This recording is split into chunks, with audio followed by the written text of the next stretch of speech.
Hi everyone, my name is John McDonald, and today I'm going to be reading an excerpt from Canvas of Kisses, an anthology collection of gay romance. I wrote this anthology work filled with different types of gay romance in different genres, hopefully to show kind of the breadth of the different types of gay experiences they can be. As a gay man, I tend to write gay male characters, but I've also tried to provide some genderqueer characters, and I've tried to provide some characters using they pronouns. Hopefully, I succeeded.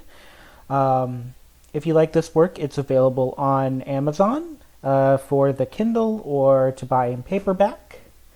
And the excerpt I'm going to read today is Heads or Tails. The coin flips through his fingers when he's bored. And he's bored now. I don't blame him, really.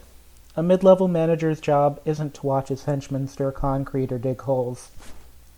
And to add a kicker, it's late at night or too early the next day to even want to call it morning. If it was me, I'd want to be in bed sawing logs.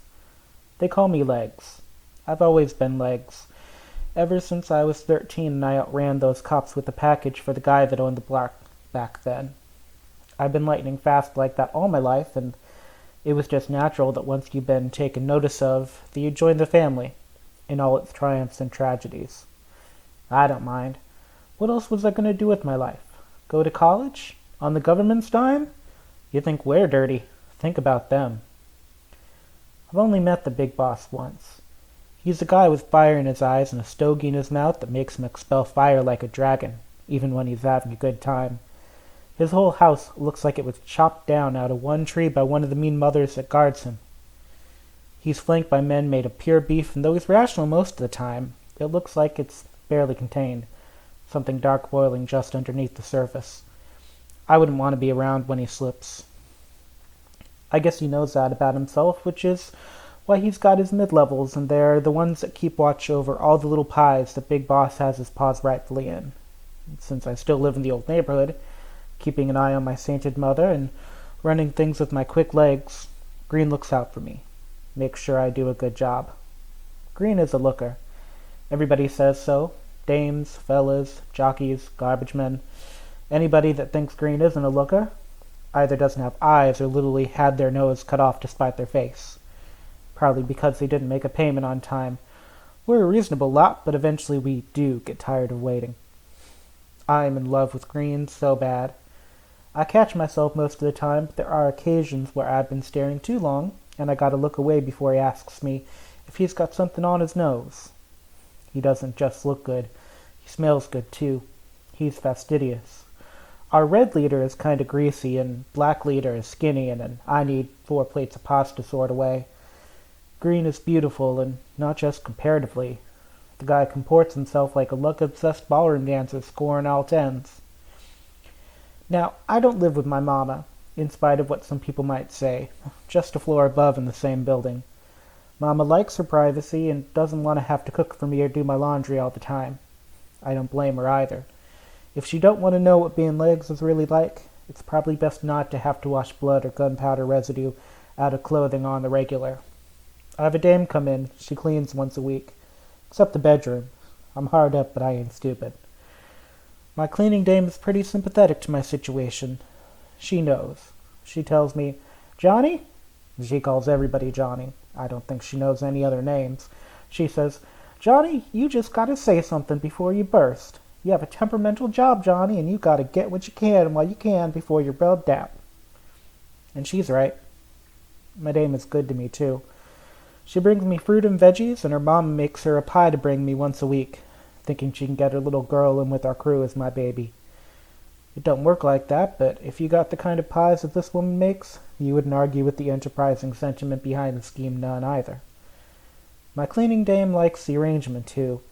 She's a little funny, like me.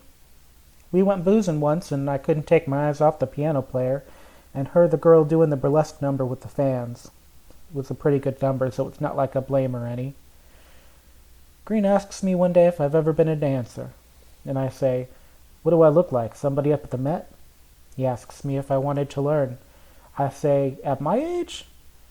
His voice was very calm, but I think he wanted a straighter answer than that. Something that tells him something about me that I'm not even sure I know myself. I settle on telling him that I got a life I'm more or less happy with. There ain't nothing to upset the apple cart. I'm pretty sure it's the first time I disappoint him. I'll probably think about it more than is healthy or wise. Hey, I'm quick and handsome.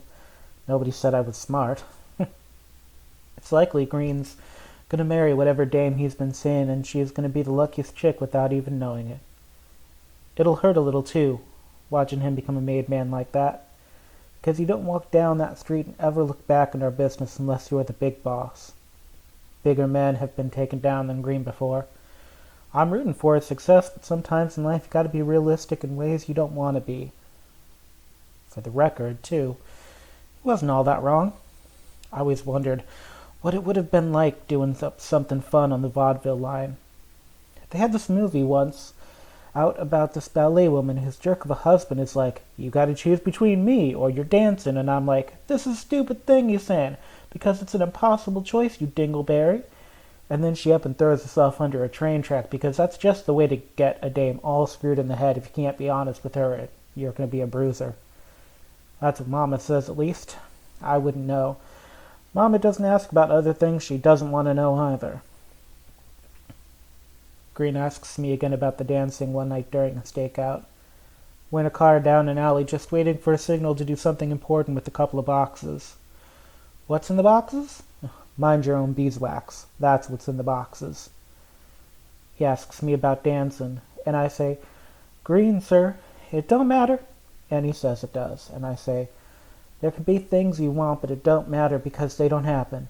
We ain't the kind of guys that get more than a good James Cagney impression once in a while, and sometimes matters of the heart just ain't things we got. I say, I'm happy that I'm his legs, and that's enough. That his inspiring leadership is enough for me. He kissed me. And fireworks go off in my head, right? It's hard lip-to-lip action and too quick for an old softy like me, and of course, there goes the signal for the job, and it ain't worth a clip of bullets to not do the expected delivery thing. I've got enough pride in my work to admit that inside I was terrified and thrilled and distracted all at once, but I can still do my job even with all that going on behind my skull and down in my rib cage. And of course, Green wants me to meet him at his place tonight, and I don't know what I'm going to do. I guess that's why I'm sitting on a bar stool and having a shot and watching the clock. I'm a punctual person, so he knows if I ain't there on the clock, I ain't showing up. And I want to. I don't know what it is, but I don't think it's a trap or anything bad. I think he wanted to kiss me maybe for a long time, and though rushed, it was still beautiful and awestruck as far as kisses go. So that was an excerpt from one of my 13 stories from Canvas of Kisses, available on Amazon. If you want to read the rest of the kind of gangster romance narrative, look it up on Amazon. Canvas of Kisses, you can get it for your Kindle, Kindle Unlimited, or paperback. If you've already purchased it, thank you for supporting a queer artist. Please let your friends know. Please feel free to leave reviews. And I hope that everyone who reads it finds a story they really enjoy. I work as a queer playwright and a creative writing teacher as well as everything else. So a lot of creative work hopefully can be produced from me. Thank you so much and have a good day.